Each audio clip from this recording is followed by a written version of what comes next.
Give me the bag.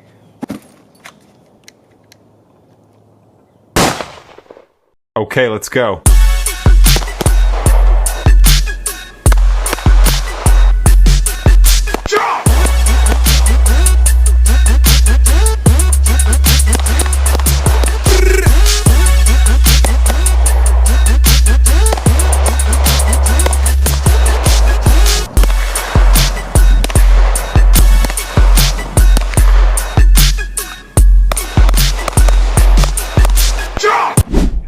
Hey guys, welcome back to the channel today. This is Mr. Nobody. I know we've been through a lot of iterations and changes lately on this channel. I want to thank you guys, all the supporters and all the subscribers that we have, for sticking through it with us. I think we found a good thing here, and I'm proud to introduce our new co-host, Mr. Tyler Zug. He's going to be helping us out and on this channel today. He's going to be helping us out from this point forward. He's a wonderful content creator, very knowledgeable guy, and has a very interesting background in both military and police. One thing I'd like to do first before we get started with the video is I want to thank today's sponsor for sponsoring this video and letting us use this beautiful range out here today, Mr. Single Shot Derek. What you shooting today, Derek? 20 gauge. Okay, so we're going to jump right into thumb safeties today, guys. The do's and the don'ts. Why you should or why you should not have a thumb safety on your carry pistol. Tyler, in your experience and background, quick answer. Should you have a safety on a defense pistol? No. Me personally, no. But a lot of people that I see, especially coming in the store now, they want a thumb safety because they want to feel safe, or they have kids in the house, and a pistol with a thumb safety doesn't make it more safe than one without one. The whole safety aspect is you as an individual and a responsible person. Right. You know, keeping your finger off the bank switch. Yep. You know, don't ever put it on there until you intend to destroy your target, and be mindful of what's beyond. If you have kids in your home, it's up to you to be safe, to keep it out of reach, keep it locked up somewhere. Right. Just because you have a thumb safety on a pistol, my daughter or anything younger than her, you pick it up, who's to say that they're not going to just take that thumb safety off, just fiddling with it, right, and then pull the trigger. So it's up to you as an adult to be safe with your firearms. And inherently, the safety of yourself, a lot of people we get in the store as well talk about carrying it appendix or carrying it even in the 4 o'clock position. They're worried about the gun going off. So I think that we can nip that in the bud immediately and say it's going to come down to your training, guys. These are retentive holsters. These are modern retentive Kydex holsters. We have some from Safariland. We have some from Mr. Nobody holsters, shameless plug.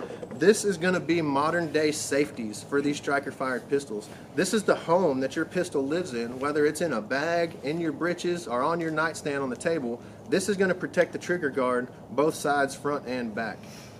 Thumb safeties do help with negligent discharges. You know, you accidentally drop your firearm, people automatically, a firearm is an investment, and so you want to try to catch it and prevent it from falling just like you would your smartphone. Right. People go to do that. If you don't have that thumb safety, you could grab that trigger and it go off, and so that is one value of having a thumb safety. Pretty much boils down to whatever you're confident in, whatever you're comfortable with. Yeah.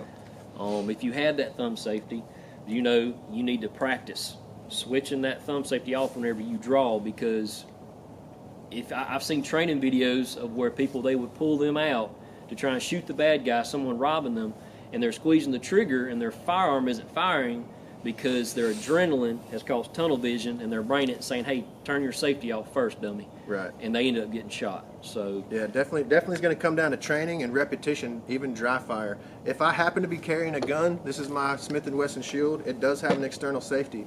2 things that I often do. 1, I never engage the safety, and I train with this gun in a holster that's retentive, just like I train with any other gun.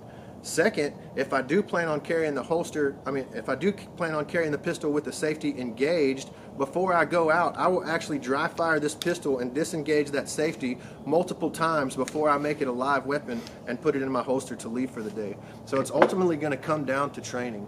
So when is having a safety on a pistol a great idea? Okay, there's a few scenarios where I can think of that you might want to purchase a pistol with a safety on it. Okay, one is if you're training a new shooter or perhaps a young child, you want to instill in their brain safe habits, and physically engaging and disengaging a safety can definitely build that habit in there. Right, definitely. I agree. Like I said, having that holster, I've heard a story of a woman in Walmart. She had her firearm in her purse, but she didn't have a retention holster or anything guarding that trigger well. And she set her purse on the counter to check out her items, and it went off. Yeah. Her makeup pen got inside that trigger well there, and it went off. And so having that trigger well protected, like you said, is a major thing about keeping it safe from going off whenever you don't want it to. Just like you guys saw in the clip at the beginning of this video, if you're in a high stress situation, it's another object that you have to defeat before you can defend yourself. And we're not saying that's necessarily a bad thing if that's what you feel comfortable with. All we're trying to stress is to train with what you carry to make sure you don't have to think that it's second nature and muscle memory to disengage that safety as you come up and come out. Okay. Another reason why you might have a safety on a gun, perhaps there is a dream gun or a I don't know what to call it. Perhaps there's a dream gun that you have that you want to buy that comes with a safety. For instance, Beretta 92 we were talking about. Again, if you like that pistol just for the fact of it's that pistol, that's a great thing to have, but make sure you're training inside and outside the waistband if you're going to carry that gun to protect yourself, training disengaging that safety as well. Right. Right. Absolutely. Don't prevent thumb safety, no thumb safety, keeping you from getting what you want, what you're comfortable with. Right. There's two different sides to it.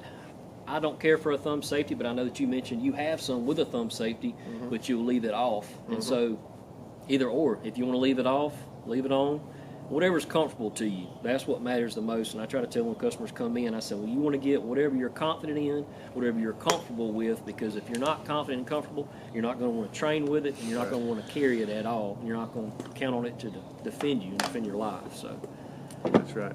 So guys, I hope this was kind of an informative video for you. If you're looking into getting your first defense pistol, or maybe you have multiple pistols and the pistol you want has a safety, we just want you guys to understand that training is the most important thing you can do.